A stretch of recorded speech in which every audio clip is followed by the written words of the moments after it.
در اینجا طوری می‌بینیم کشاورزان پرورش قولفینای رو در فضا براه موندن، یعنی در سه اوشیانه با استفاده از تکنولوژی جدید، تکنولوژی پیشرفته پرورش قولفینای براه مونده شده است و قولفینای در اینجا به طریق قطرگی آب مونده می شود و اصول مذکور اصول جدید است و باید گفت که چنین اصول تنها امروز در ولایت ختلان در ناحیه چایخون براه مونده شده است و باید گفت که امروز قولفینای در اینجا علاقه پخته رسیده است و وارد بازار استعمالی پایتخت نیز گردیده است. یک از ویژگی های با چنین اصول براه ماندن پرورش قولفینای این است که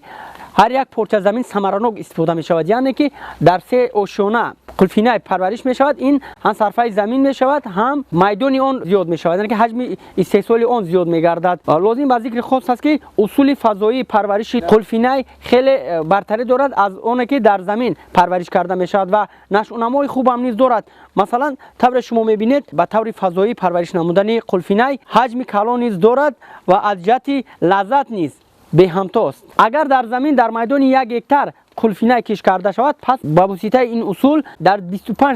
25/1 یعنی که پرورش قولفینای 4 برابر زیاد براه مانده می شود و این همچنین با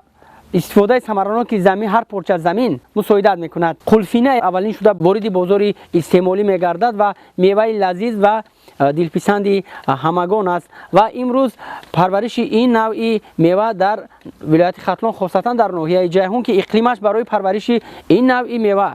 سازگار است خوب براه مانده شده است و امید است که سال تا سال میدان پرورش قولفینای در جمهوری زیاد میگردد.